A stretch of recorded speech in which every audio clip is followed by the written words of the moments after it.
नमस्कार, welcome to मीमांसा academy. ये लेक्चर है एमपीपीएससी 2026 के लिए, जिसके अंतर्गत हम यूनिट 7 की पीवाईक्यू देख रहे हैं। तो हमने कल कर चुका था पाचन तंत्र की पीवाईक्यू, लेकिन कुछ क्वेश्चन रह गए थे जो आपके Madhya Pradesh pre plus forest mains में आ चुके थे। तो उन क्वेश्चन को हम आज कर लेते हैं, ठीक है।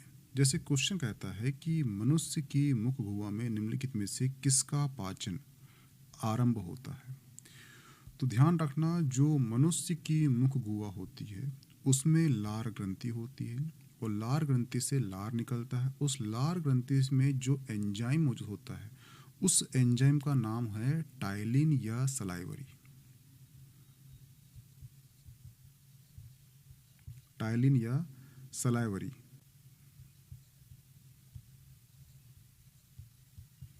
सलाइवरी इमाइलेज। एमाइलेज, ठीक है। क्या नाम है? वो है टाइलिन बोलते हैं या फिर उसे बोलते हैं सलाइवरी इमाइलेज। ये जो एंजाइम होता है, यह एंजाइम जो भोजन में उपस्थित होता है स्टार्च, क्या होता है? वो होता है स्टार्च,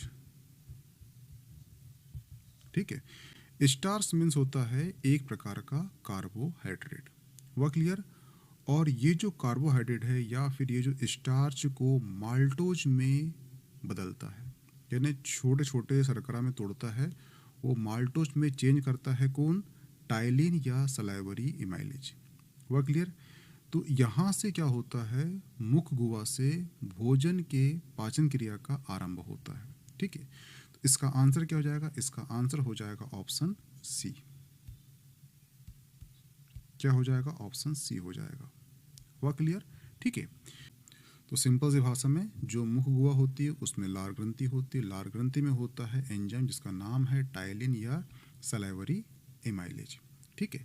जो टाइलिन और सलाइवरी इमाइलेज है ये भोजन में उपस्थित होता है क्या? स्टार्च, जिसे कहते हैं कार्बोहाइड्रेट। इसको वो माल्टोज में, किस में? माल्टोज, माल्टोज में चेंज करता है। यानी यहाँ से शुरू होता है भोजन के पाचन की क्रिया, ठीक है। कहाँ से होती है? तो वो होती है मुख गुहा से। इसका आंसर क्या आएगा? इसका आंसर हो जाएगा ऑप्शन सी। आहार नाल में स्थित वर्मी अपेंडिक्स किस ऊतक से बनते हैं? तो जो वर्मी अपेंडिक्स होता है, ठीक है, वर्मी अपेंडिक्स में की जो दीवार होती है, इस दीवार में लसिका ऊतक, लसिका ऊतक होता है। इसका और एक नाम है, वो है लिम्फेटिक ऊतक, उपस्थित होता है। कौन सा? लिम्फेटिक, लिम्फेटिक ऊतक, ठीक है, इसमें होता है उपस्थित। और इसका कार्य क्या होता है? इसका कार्य होता है WBC का उत्पादन करना और प्रतिरक्षा प्रतिक्रियाओं में भाग लेना। तो इसका आंसर क्या जाएगा? इसका आंसर हो जाएगा ऑप्शन डी, लसिका ऊतक से ये बनता है, वह क्लियर। और ये क्वेश्चन जो है आपका फॉरेस्ट का जो मेंस होता है उसमें आ चुका है।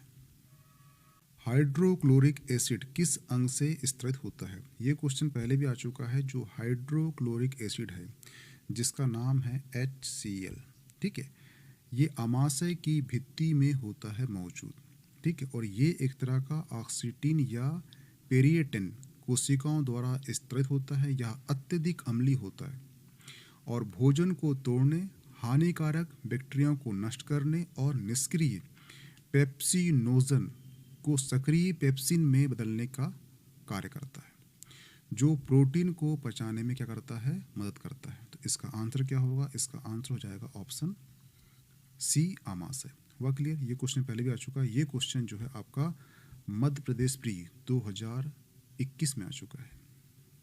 आहार नाल से स्रावित पित्त रस निम्न पदार्थों के अवशोषण के लिए आवश्यक होता है। तो जो पित्त रस होता है ये एक्चुअली निर्मित होता है, ठीक है। और क्या होगा? ये होगा संग्रहित। तो निर्मित कहाँ होगा? ये होगा यकृत में, ठीक है। और संग्रहित कहाँ होगा? ये होगा पित्ताशय में, वह क्लियर। क्वेश्चन आपको आता है कि पित्त रस का निर्माण कहाँ होता है? तो ये होता है यकृत में। संग्रहित कहाँ होता है? तो ये होता है पित्ताशय में, हुआ क्लियर। अब ये जो बनता है ये करता है पाचन। किसका करता है? तो ये वसा के पाचन में एक महत्वपूर्ण भूमिका निभाता है। तो इसका आंसर हो जाएगा ऑप्शन बी। हुआ क्लियर? ठीक है। लेकिन जो वसा में घुलनशील होते हैं, कौन कौन से विटामिन होते हैं? विटामिन होते हैं ए, डी, ई और के। तो वसा में घुलनशील विटामिन ए, डी, ई और के अवशोषण के लिए ये आवश्यक होता है। ठीक है। तो इसका आंसर क्या जाएगा? इसका आंसर हो जाएगा ऑप्शन बी। हुआ क्लियर? ध्यान रखना। तो क्वेश्चन कभी आएगा, ध्यान रखना, जो पित्त रस है ये कहाँ बनता है? तो ये बनता है यकृत में। पित्त रस जो है कहाँ पर संग्रहित होता है? तो वो होता है पित्ताशय में। पित्त रस जो है ये किसको करता है पाचन? तो वसा को ये करता है पाचन। वसा में उपस्थित होते हैं ए, डी, ई, के लिए आवश्यक होता है पित्ताशय, ये पित्त रस। हुआ क्लियर? ध्यान रखना। ब्रूनर्स ग्रंथियां पाई जाती है। तो ध्यान रखना, ब्रूनर्स ग्रंथियां केवल छोटी आंत के पहले भाग, जिसे ड्यूडेनम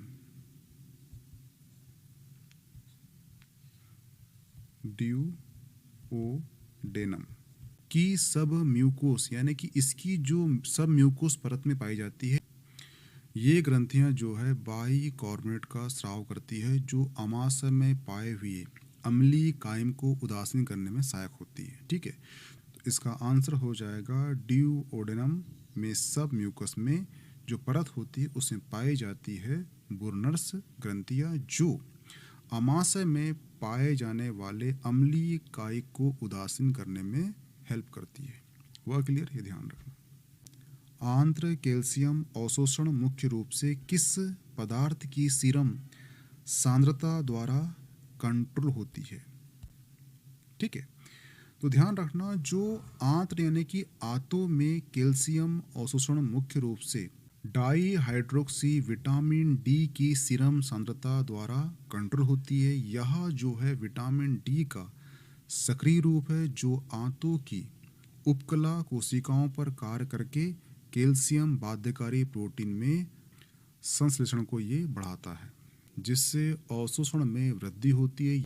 यह हार्मोन पैराथायराइड हार्मोन, जिसे हम कहते हैं PHS, और रक्त में कैल्शियम के स्तर में सख्ती से कंट्रोल करती है। ठीक है। तो इसका आंसर होगा option D, di hydroxy vitamin D. हुआ क्लियर? ये ध्यान रखना। ये भी क्वेश्चन जो है, ये क्वेश्चन डिफिकल्ट इसलिए है क्योंकि ये क्वेश्चन आया था आपका फूड सेफ्टी ऑफिसर में 2025 में, जस्ट अभी जो एग्ज़ाम हुई है आपकी उसमें आया था। ठीक है। तो फूड सेफ्टी का है, तो सिंपल सी बात है, यहाँ पे जो बायो होगा वो डीप चल जाएगा, परंतु आपको ये याद हो तो अच्छी बात है, ना हो तो कोई दिक्कत नहीं है। लेकिन आपका FSO का एग्ज़ाम 25 में हुआ है और 26 में जस्ट प्री हो रहा है, तो ये क्वेश्चन आने की संभावना है। क्योंकि अगर आप देखना तो जो क्वेश्चन एक बार फॉरेस्ट मेंस का एग्ज़ाम हुआ था जस्ट एक महीना पहले, किसके? PSC प्री के। ठीक है। तो उसके फॉरेस्ट मेंस के कम से कम 4 या 3 क्वेश्चन जो है डायरेक्ट सेम क्वेश्चन कर लिया था उसने मध्य प्रदेश प्री में। ठीक है। इसलिए जो रिसेंट में एग्ज़ाम हुई है कम से कम उसके तो आप क्वेश्चन देख के चले जाना, टेंशन मत लेना, वहाँ तो मैं यहाँ करा ही दूंगा, परंतु आप अपने स्तर पे देख के चले जाना। ठीक है। ये ध्यान रखना चीज़ का। कार्बोहाइड्रेट, प्रोटीन, लिपिड चयापचय का सामान्य मध्यवर्ती है। तो ध्यान रखना, एसिटाइल कार्बोहाइड्रेट, प्रोटीन और लिपिड। जो कार्बोहाइड्रेट होता है ये होता है पायरुवेट से। प्रोटीन यानी कि कुछ अमीनो एसिड वसा अम्ल के बीटा ऑक्सीकरण से। के चयापचय का केंद्रीय और सामान्य मध्यवर्ती है। यह जो है क्रेब्स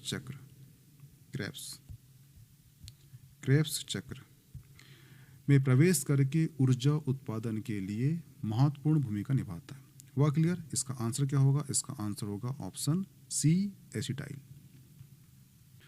तो ध्यान रखना, यहाँ पर जो है आपका जो पाचन तंत्र से जितने क्वेश्चन आपके मध्य प्रदेश प्री में या फिर मध्य प्रदेश की जितने एग्ज़ाम होती है, फॉरेस्ट मेंस हो या मध्य प्रदेश का AP हो या फिर फूड सेफ्टी ऑफिसर हो, ये सभी ये क्वेश्चन यहाँ पे होते हैं कवर। ठीक है। मिलते हैं नेक्स्ट टॉपिक में। Okay thanks. इसकी PDF मिल जाएगी आपको मीमांसा एकेडमी के टेलीग्राम ग्रुप में, तो प्लीज़ ज्वाइन कीजिए। Okay thanks.